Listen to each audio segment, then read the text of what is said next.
Hola a todos los que estén viendo este video, reciban un cordial saludo. Mi nombre es Hope Antonio Vázquez Amaya. Soy estudiante de la carrera de Derecho de Ciencias Jurídicas en la Universidad Gerardo Barrios. Y como parte de mi servicio social estudiantil, si habrán visto los videos anteriores, sabrán, estoy elaborando estos podcasts, como una herramienta de apoyo para otros estudiantes de Derecho, y específicamente en el área del derecho civil. Desde una perspectiva, ¿verdad? La principal característica de estos videos es que la temática que vamos abordando pues vaya de la mano con la normativa salvadoreña, es decir, que sirva a los estudiantes de nuestro país a aprender de una mejor manera, ¿verdad? Entonces, este es el podcast número 7 que estoy realizando. Eh, vamos a comenzar a abordar, hemos comenzado más bien en el podcast anterior a hablar de lo que es el derecho procesal civil y mercantil, y pues en el anterior tocábamos uno de los procesos, ¿verdad? Como es el proceso común. Pero este día quiero abordar otro proceso que está normado en el Código Procesal Civil y Mercantil, y que es uno de los principales procesos que se realizan en esta área, ¿verdad? En esta rama del derecho, como lo es el proceso abreviado. Eh, Recordemos pues que vamos a ver en esto del proceso abreviado todo lo que son las etapas, las actividades probatorias, eh, las diferentes actividades procesales, que se van realizando, desde cómo se da la demanda, cómo se llevan cada una de las etapas, si hay audiencia, cuántas audiencias.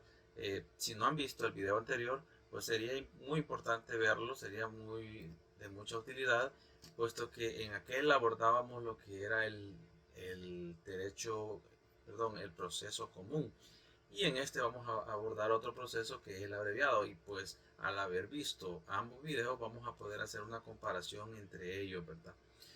Vamos a poder hacer una comparación entre estos dos procesos que pues sin duda son uno de los principales, como ya lo repito, de los principales procesos de este rama del derecho. Entonces comenzamos, ¿verdad? Vamos a pasar a la siguiente diapositiva. Bueno, eh, al hablar del proceso abreviado, recordemos que para hablar de un proceso, este debe de existir, debe estar regulado en la ley. No puede existir, no puede un juez resolver un problema por medio de un proceso que a él le parezca, o él crear el proceso en el momento. No. Veíamos los principios que regulan esto del derecho procesal, y pues veíamos que uno de ellos es que debe ser por medio de un proceso, ¿verdad? Ya legalmente establecido, ¿verdad? Que ya existe, un proceso que ya la normativa lo regula para, para poder tutelar los derechos, ¿verdad? Recordábamos que los procesos son los medios que utiliza el Estado para poder tutelar los derechos a las personas, ¿verdad? En el caso de los procesos civiles, de igual manera, ¿verdad? Recordemos que una de las principales características es que está el patrimonio de por medio. Entonces, eh, y para tutelar el patrimonio y otros más que puedan haber, se utilizan los procesos.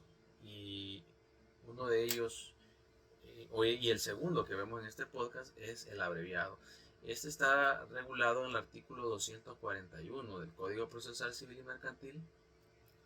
Y pues si vimos el video anterior, recordaremos que igual, ¿verdad? Tenía similitud, que existía una diferencia entre así unas dos clasificaciones, una por materia y una por cuantía.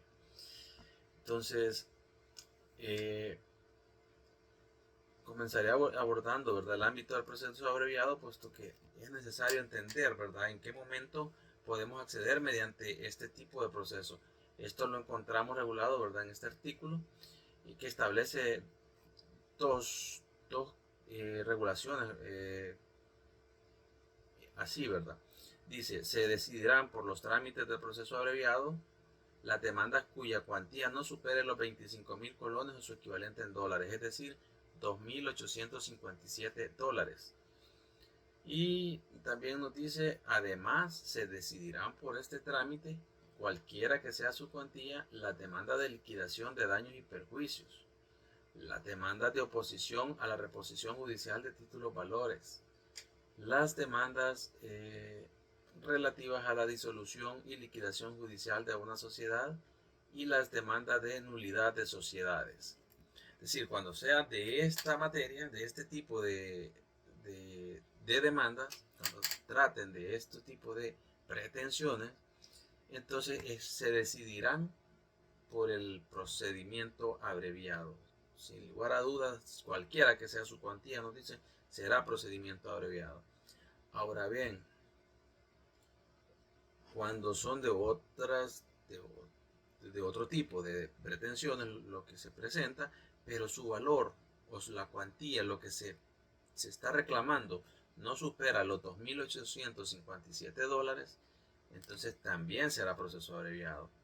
Ahora, si este lo supera, pues nos vamos al proceso común. Vamos al proceso común, ¿verdad? O al proceso que le sea aplicable. Pero estas son las principales características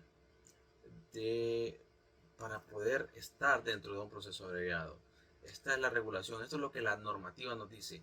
Para poder realizar un proceso abreviado debe de darse estos supuestos. Entonces, si se cumple con esto, pues sin lugar a duda, pues vamos a tener un proceso abreviado. Recordemos que, y lo vamos a ver ahorita, que una de las principales características del proceso abreviado, a diferencia del común, es que es un proceso un poco más expedito, un proceso un poco más rápido, por así decirlo, el cual requiere, pudiéramos decir, que un poco menos de formalidades que las que requiere el proceso común, ¿verdad? Entonces, es una de las principales ventajas de proceder por medio de este proceso abreviado. No obstante, es el proceso común el que quizás protege más derechos, ¿verdad? Entonces, un juez, al tener una duda entre la clasificación, si el proceso abreviado o el proceso común, pues le convendría más hacerlo por medio del proceso común, porque estaría de hecho protegiendo más derechos, ¿verdad? Eso es en caso de que exista una duda, pero si no existe una duda, pues, pues fácilmente puede decidirse cuál es el proceso. Recordemos que si bien nosotros o el demandante puede plantear, ¿verdad? Puede llevar su demanda, puede mencionar, que dirigir, por ejemplo, que sea un proceso abreviado, pero quien tiene la última palabra siempre será el juez, ¿verdad? Es el juez el que va a evaluar el caso y va a decidir cuál, dependiendo de los hechos que se están planteando, cuál es el proceso que más se adecua a lo que se le está planteando. Él será el que al final el que va a decidir si proceso abreviado o proceso común, pero las reglas son estas, ¿verdad? Sin embargo, ya en la práctica pueden suceder muchas cosas, ¿verdad? Puede ser que la cuantía sea difícil de determinar, puede ser que, bueno, muchas cosas, ¿verdad? Muchos ejemplos pudiéramos mencionar acá. Vamos a pasar a la siguiente diapositiva. Y no, a diferencia de lo que vimos allá en el proceso común, donde veíamos los requisitos de la demanda, pues acá tenemos lo que es una demanda simplificada. Así lo denomina el Código Procesal Civil y Mercantil. No es que yo lo esté mencionando que es una demanda, ¿verdad? Sino que ya el código nos lo menciona, que acá se presenta una demanda simplificada. ¿Por qué simplificada? Porque los requisitos son menos. Los requisitos son menos, pero sin embargo, ¿verdad? Siempre lleva los requisitos esenciales que debe de llevar la demanda. Entonces, esto está en el 418 del Código Procesal Civil y Mercantil. Al igual que el proceso común, este abreviado también va a iniciar por medio de esta demanda. Como ya lo mencioné, el Código Procesal lo denomina simplificada debido a que, pues, de alguna forma supone menos requisitos, ¿verdad?, que la demanda del común. El artículo 418 lo que nos menciona es que esta demanda simplificada debe estar formulada por escrito, ese es uno de los requisitos, y que debe de contener los 5 requisitos que tenemos en pantalla. Primero, la designación del juzgado. La designación del juzgado ante quien se presente. Segundo, también debe de tener la identificación del demandante, del demandado y de aquellos otros interesados que deban ser llamados al proceso. así como sus domicilios para efecto de las notificaciones. Tercero, debe tener una enumeración suficiente de los hechos que justifique la razón de ser de la petición.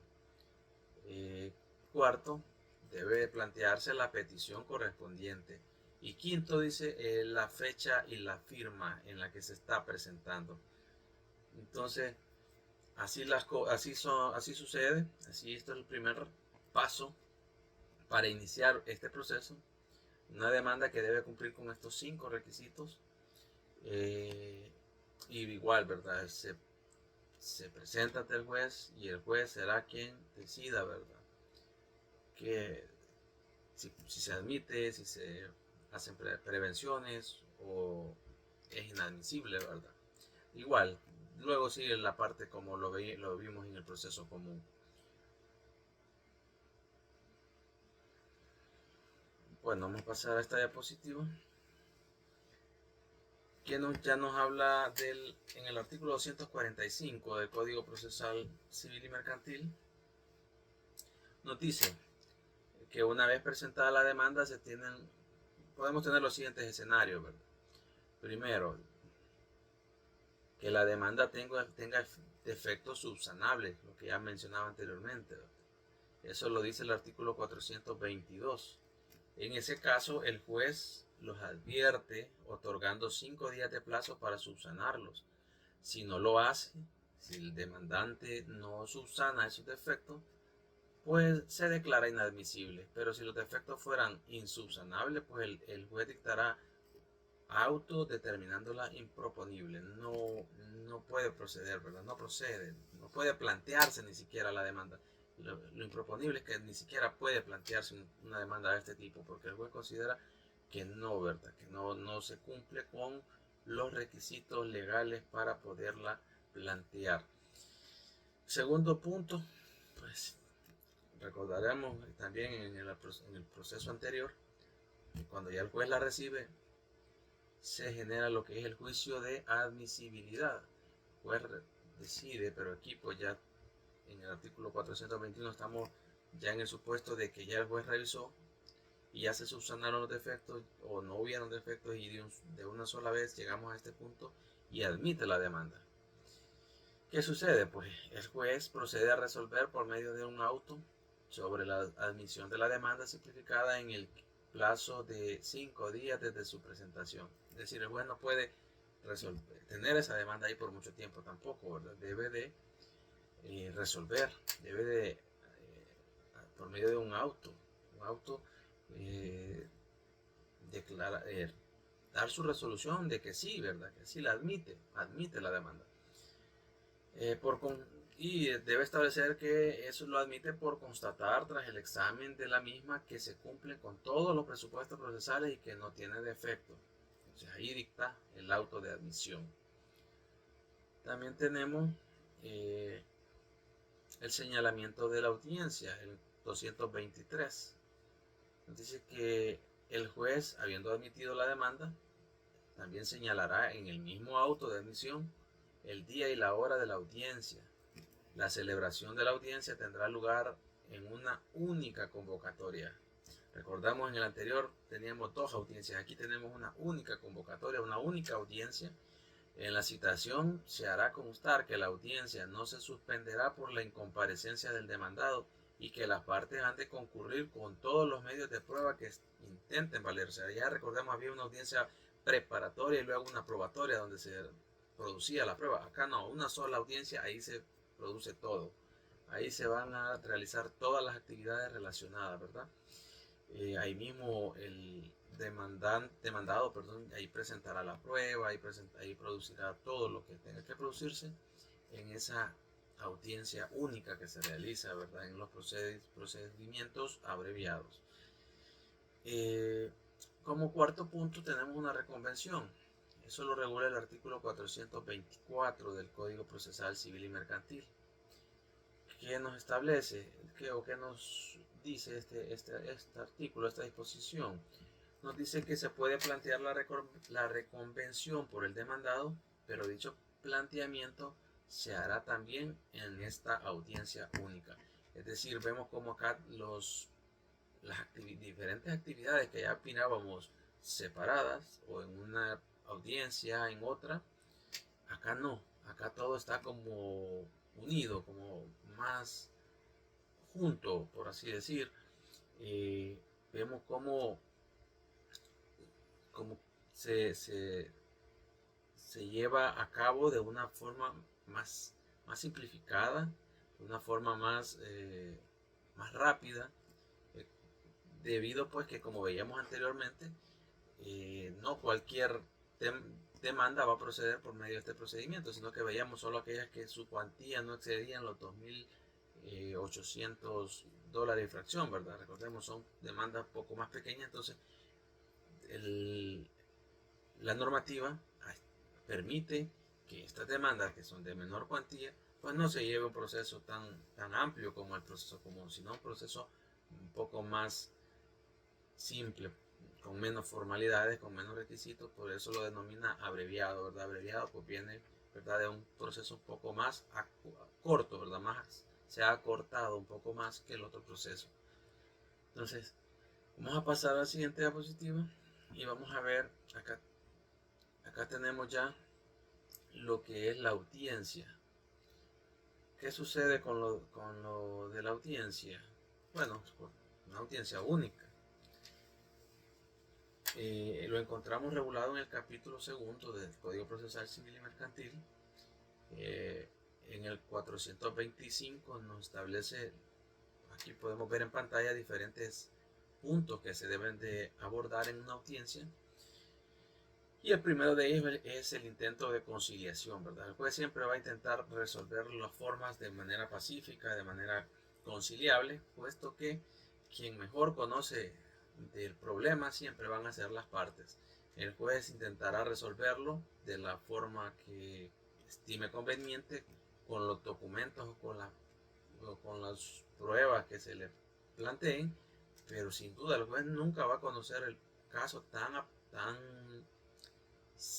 de cerca o tan de una mejor manera que lo conocen las partes, que son los que están involucrados en él, ¿verdad? Entonces, por eso la normativa siempre, igual en el proceso anterior veíamos, siempre se intenta la conciliación, siempre se intenta que las partes concilien y se ahorre pues todo este tiempo, todo este utilización de recursos por parte del juzgado, de las partes, de tiempo, recursos económicos, y se intente conciliar al inicio.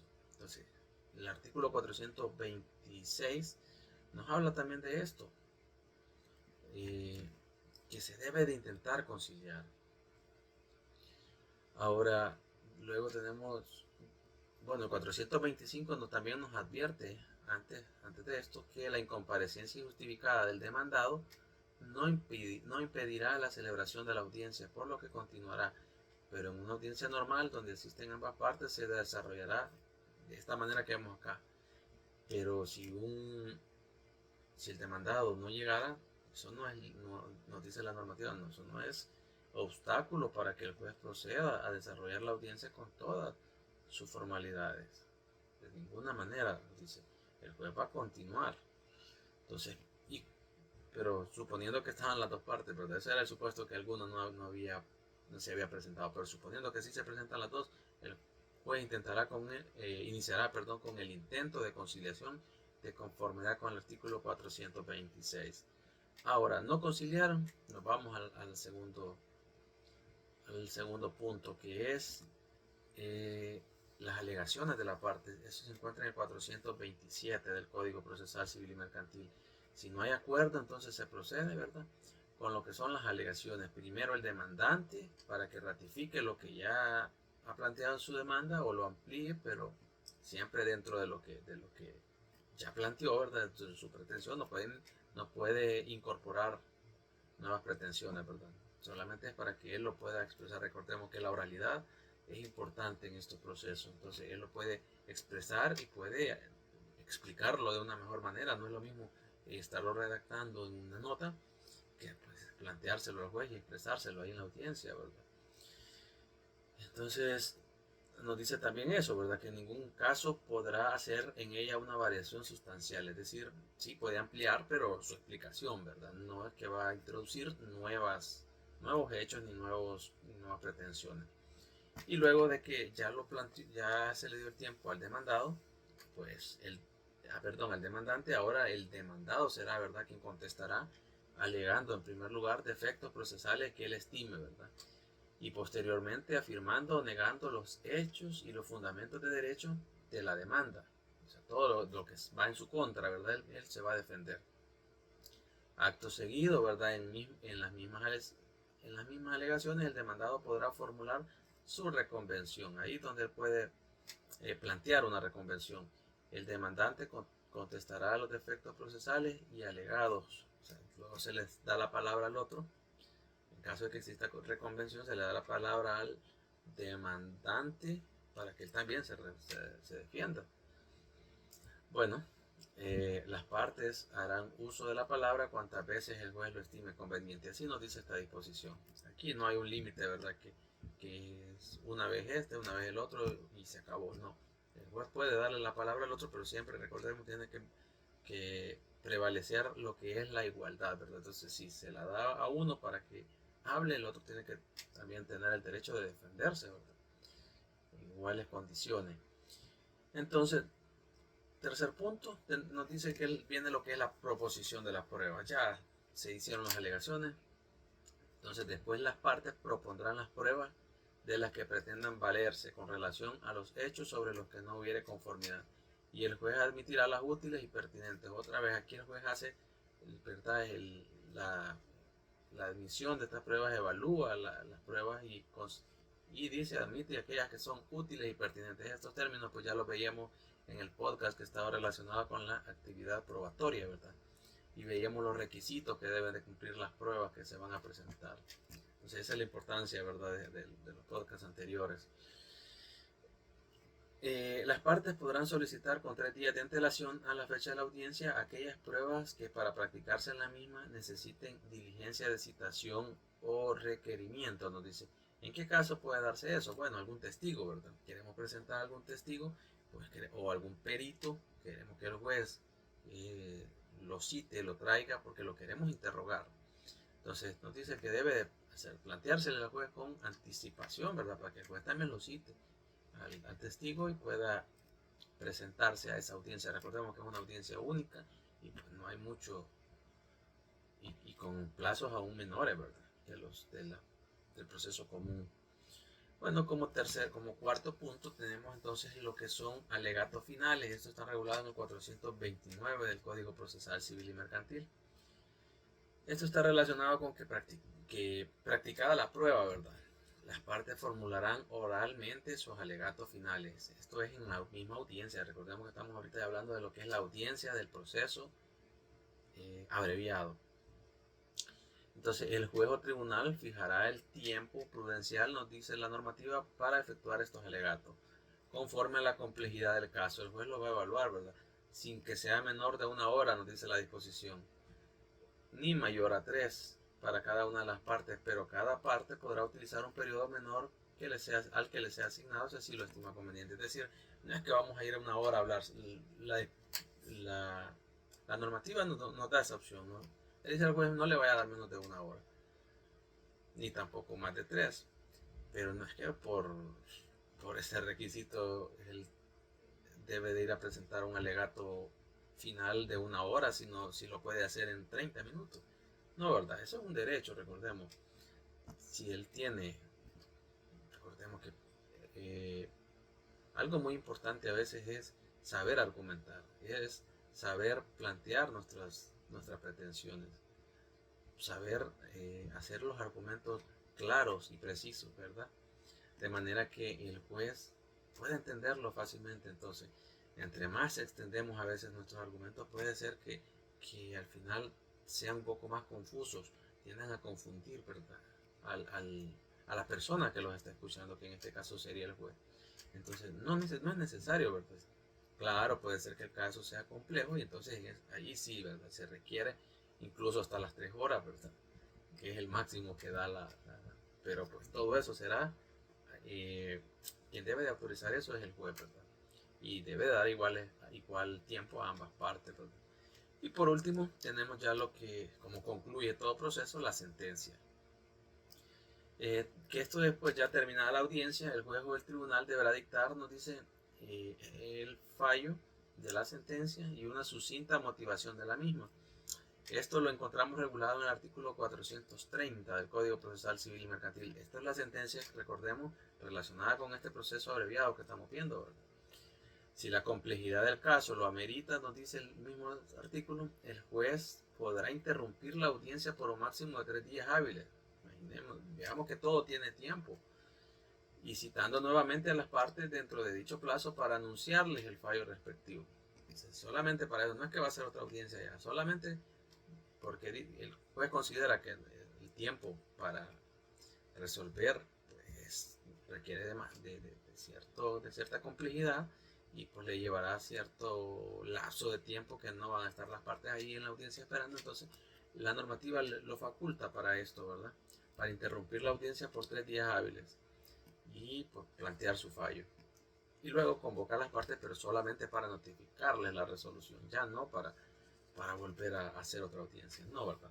Entonces vemos lo importante que cada una de las cosas nos va dando plazos, nos va dando tiempo, es decir, tenemos que manejar esta normativa, puesto que es importante que conozcamos todo esto, porque el no cumplir con estos plazos, pues sin duda llevamos la de perder. Entonces es importante conocer la normativa que regula cada uno de los procesos, ¿verdad? Vamos a pasar con la siguiente diapositiva. Bueno, entonces hemos visto lo que son las etapas del proceso abreviado. Recordemos que otro de los procesos que mencionábamos anteriormente son procesos especiales, como son los que tenemos en pantalla. Por cuestiones pues, de tiempo no vamos a poder abordarlos todos. Sin embargo, sí podemos abordar la normativa que los regula, ¿verdad? Ahí pues los artículos, las disposiciones normativas, ahí los regula, pero no vamos a poder detallarlo así como hemos visto anteriormente, pero sí lo vamos a abordar desde la normativa, ¿verdad? Que lo regula. Por ejemplo, el primero que tenemos, eso está regulado en el libro tercero del Código Procesal Civil y Mercantil, y primero nos da el proceso ejecutivo, para el cual es indispensable que exista, valga la redundancia, un título ejecutivo. Entonces tenemos que ir a ver qué son los títulos ejecutivos. Si vamos al 457 y 458, vamos a tener bastante claro esto del proceso ejecutivo.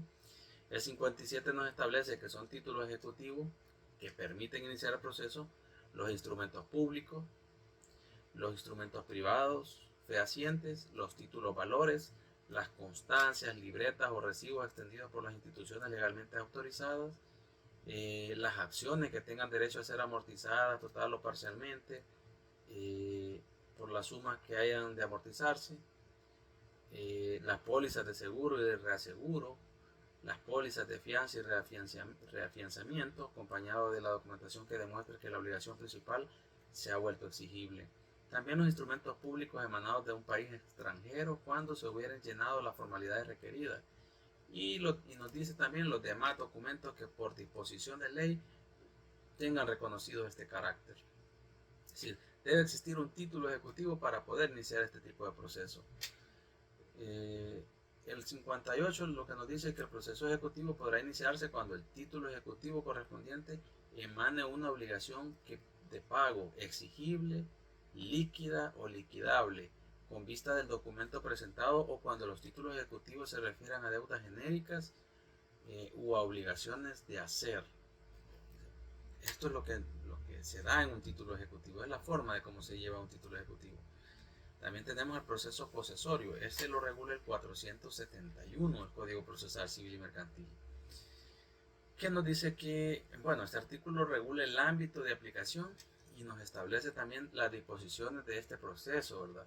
Las disposiciones que le serán aplicables a las pretensiones posesorias, reguladas en los títulos. Nos dice 7, que está relacionado con acciones posesorias, también valga la redundancia, y el título, título 12 y título 13, eso está en Romano 2, Romano 12 y Romano 13, relacionada con algunas de las acciones posesorias especiales, ¿verdad? Ambos de estos romanos que he leído son del Código Civil. Allá en el Código Civil nos regula esto, ¿verdad? Las acciones posesorias, cuáles son, todas sus características, sus requisitos, etc. Y en el Romano 13 nos regula sobre algunas acciones posesoras, así lo denomina el código, algunas acciones posesorias especiales. Igual ahí nos desglosa cuáles son, ahí nos desglosa, ahí también nos especifica, ¿verdad?, cuáles son sus requisitos, sus características. Entonces todas estas acciones son las que se deben de llevar en un proceso posesorio. También tenemos el proceso de inquilinato. Este está regulado en el 477. Este establece que las disposiciones de este tipo de procesos serán aplicables a las demandas que con fundamento de la falta del pago de la renta pretendan la terminación del contrato y desocupación del inmueble arrendado por causa de mora, ¿verdad? Esto tiene que ver con los arrendamientos, ¿verdad? Cuando se alquila, ¿verdad?, una casa a una persona, entonces ahí es donde se inicia un proceso de inquilinato por este tipo de causales que estamos viendo acá. El segundo también nos dice este artículo que es por que se van a llevar por este tipo de procesos las demandas que con fundamento en la terminación del contrato, en los casos previstos por la ley, pretendan la desocupación del inmueble y el reclamo de los cánones adeudados, ¿verdad? Las demandas también que por objeto tengan obtener la autorización para incrementar el valor de la renta. Cuando quiere el propietario, el dueño de la casa quiere incrementar, dice, debe realizar. Yo platicaba, alguien me comentaba a mí que no es muy común que se inicie un tipo de este proceso de inquilinato. Muchas veces los inquilinos no saben que existen este tipo de regulaciones, o probablemente por pues, los costos o situaciones como esta que pueda conllevar, ¿verdad?, iniciar un proceso. Muchas veces no se inicia, entonces, y se hace pues de una forma por medio de la costumbre, ¿verdad? Se dirigen entre ellos y entre ellos llegan a una a una conciliación, se ponen de acuerdo entre ellos mismos ahí, ¿verdad? Sin embargo, pues la normativa existe y la normativa lo regula el proceso de inquilinato. También se llevan por medio de este proceso las demandas que tengan por objeto obtener, ya lo veíamos, la incrementar el valor de la renta. Por último, tenemos las diligencias que tratan a la imposición de multas a que se refiere la ley de la materia cuando no hubieran sido impuestas en un proceso principal. Una de las principales características de estos procesos es que estos procesos se desarrollan conforme a los trámites del proceso abreviado. Entonces, por eso no vamos a desarrollar en sí un proceso etapa por etapa, porque es lo mismo que ya veíamos en el abreviado. De igual forma se inician estos procesos, solo que recordemos, no es un proceso abreviado, siempre sería un proceso especial, pero las reglas para el proceso serán las mismas del abreviado, ¿verdad? Así nos dice la normativa, así nos establece que se desarrollarán conforme a los mismos trámites del proceso abreviado. Entonces, en cuanto a los procesos monitorios, ¿qué podemos mencionar? Bueno, estos se encuentran regulados en el artículo 489. Este artículo establece que se podrá plantear la solicitud monitoria el que pretenda de otro el pago de una deuda de dinero, que sea líquida, nos dice, que sea vencida y que sea exigible. Es decir, ya debe haber vencido, ya debe haber pasado el tiempo para que le pague, cuya cantidad determinada no exceda de 25.000 colones o su equivalente en dólares, 2.857.14. En ese caso puede llevarse a un proceso monitorio, ¿verdad?, cuando se cumplan estos requisitos que acabo de mencionar. Y nos dice también cualquiera que sea su forma y clase o el soporte en el que se encuentre, o que el acreedor justifique un principio de prueba suficiente. Ese es el único requisito que existe para que pueda iniciarse el proceso monitorio, ¿verdad? En todo caso, dice, el documento tendrá que ser de los que sirvan para acreditar las relaciones entre el acreedor y el deudor. Y aun cuando hubiera sido creado unilateralmente por el acreedor, deberá aparecer firmado por el deudor, o con constancia de que la firma fue puesta por orden suya, o incorporar cualquier otro signo mecánico electrónico. Es decir, debe de probar. Recordamos que vimos lo de la prueba de las obligaciones, ¿verdad? Entonces, tiene que tener un documento con el cual probar que lo que exige es esta cantidad que ya mencionamos de dinero, esa cantidad o menos, ¿verdad? Entonces se lleva por un proceso monitorio. En este caso, ¿verdad? Se plantea un proceso monitorio ante el juez. Entonces, estos son cuatro de los procesos especiales que también regula el código. Entonces, hemos abordado en total, ¿cuántos? 6, ¿verdad? Proceso común, que ya lo mencionábamos, es el proceso más amplio del que da el código, porque pues, lleva muchas más formalidades, requiere de 2 audiencias, una preparatoria y una probatoria, requiere más tiempo para desarrollarse todas estas actividades, ¿verdad? Luego el procedimiento abreviado, o proceso abreviado, que es un proceso más corto, requiere de menos formalidades, pero siempre tiene también sus requisitos, los cuales debemos atender, como ya lo hemos visto anteriormente, ¿verdad? Porque si no, pues igual eh, vamos a fracasar en el desarrollo de estos procesos. Y luego tenemos estos procesos especiales pues son estos 4 que acabamos de ver ahorita, que son el ejecutivo, el posesorio, el de inquilinato y el monitorio. Así pues, hemos abordado los principales procesos que existen en la normativa en nuestro país, en los códigos procesal civil y mercantil. Son los procesos a los cuales se puede acudir, ¿verdad? Y estos que hemos mencionado pues son los requisitos que se deben de cumplir para poder acudir a uno de estos procesos, ¿verdad? Entonces, vamos a pasar, ya para ir culminando con esto, a la siguiente diapositiva. Bueno, en esta diapositiva tenemos ya lo que son los medios de impugnación. El Código Procesal Civil y Mercantil nos establece más bien 4 medios. Yo he planteado aquí 4 medios de impugnación. 4 medios de impugnación que son los que se encuentran en el Código Procesal Civil y Mercantil. El primero es el de revocatoria, está regulado en el 503 en cuanto a su procedencia, ¿verdad? Eso es lo que está regulado ahí, que nos dice que proceden por medio del recurso de revocatoria los decretos y autos no definitivos. Estos admitirán este recurso, el cual será resuelto por el mismo juzgador que dictó la resolución, es decir, el mismo juez. Al mismo juez le vamos a plantear un recurso de revocatoria. Ahí en el 503 en adelante nos dice, ¿verdad?, cuándo podemos plantear un recurso de revocatoria. También tenemos el recurso de apelación. En el 508 nos dice que serán recurribles en apelación las sentencias y los autos que en primera instancia pongan fin al proceso, así como las resoluciones que la ley expresamente señale, ¿verdad? Esto es uno de los requisitos para poder acudir a este recurso, que lo que se está impugnando sea una resolución que le puso fin al proceso. Recordemos que hay muchas resoluciones que el juez puede realizar. Pueden existir autos que, por ejemplo, la admisión de una demanda, la admisión de una prueba, de un peritaje. Muchos autos puede hacer el juez para admitir algo, ¿verdad? O, bueno, cualquier tipo de cosa, ¿verdad? Que pueda presentarse. Pero no todos aplica para un recurso de apelación, sino solo los que le ponen fin al proceso, nos dice la disposición. Tenemos también el recurso de casación en el 519.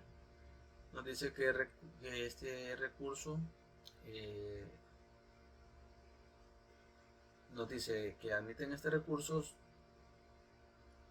nos da algunos ordinales. Primero nos dice en materia civil y mercantil las sentencias y los autos pronunciados en apelación en procesos comunes y en los ejecutivos mercantiles, cuyo documento base de la pretensión sea un título valor. Asimismo, las sentencias pronunciadas en apelación en los procesos abreviados cuando produzcan efectos de cosa juzgada sustancial.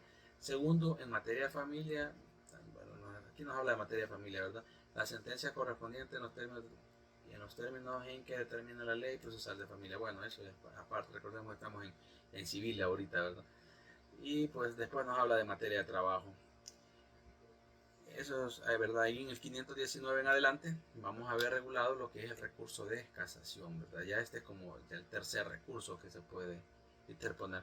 Por último tenemos lo que es la revisión de sentencia. Ahí existe una regulación diferente, lo vamos a ver acá. Por ejemplo, el 540 Nos dice, la revisión de la sentencia firme se solicitará ante la sala de lo civil, ya una instancia mayor, y no procederá a la revisión de la sentencia firme que por disposición legal carezcan de efecto de cosa juzgada. Es decir, ya se tuvo que haber terminado todo, ya debe haberse producido cosa juzgada. Los motivos generales los encontramos en el 541. Dentro de ellos están,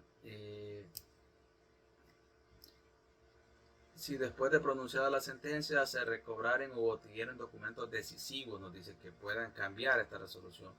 Si se hubiera pronunciado en virtud de documentos declarados falsos en el proceso, en un proceso penal, que ya en un proceso penal se declaró que lo que está aquí era falso, entonces ahí sí se puede ir a revisar esta sentencia, o cuya falsedad fue declarada después, nos dice. Si se hubiera pronunciado en virtud de prueba testifical o pericial y los testigos o peritos hubieran sido condenados por falso testimonio en las declaraciones que sirvieron de fundamento, es decir, se debe haber probado que lo que fueron a decir ahí era falso. Entonces, en ese caso también estas sentencias van a cambiar. Si el caso se hubiera ganado injustamente por cohecho, violencia o fraude. Aquí estamos hablando de tipo de delito, ¿verdad? Que regula el Código Penal. Entonces, en estos casos sí procede este tipo de revisión de sentencia firme. Y los motivos de revisión, también nos habla de motivos para la revisión de la sentencia dictada en rebeldía. Esto está en el 542. Bueno, hasta aquí vamos a llegar con lo que son los medios de impugnación, puesto que con esto hemos tratado de abordar de la mejor manera, ¿verdad? Recopilando lo esencial, lo más fundamental, puesto que el Código Procesal Civil y Mercantil es bastante amplio, el Código Civil también, pero hemos tratado de incorporar todos los elementos que pues considero son muy fundamentales que conozcamos. Y en el siguiente podcast vamos a hacerlo de una manera más dinámica, puesto que vamos a tener a una persona invitada. Es una persona que es licenciada en ciencias jurídicas y labora en el área judicial. Vamos a tenerla de invitada para que nos siga hablando de cómo se desarrollan estos procesos, ¿verdad? Para que nos pueda compartir parte de su experiencia en los procesos judiciales, los procesos civiles y mercantiles que se llevan ante un juzgado, ¿verdad? Entonces los invito para que vean el siguiente video y pues muchas gracias por haber visto este video. Cualquier duda, cualquier inquietud, pues puede plantearla en los comentarios y pues con gusto yo ahí mismo lo contestaré, ¿verdad? Pues de nuevo, muchas gracias y pues lo invito a ver el siguiente video.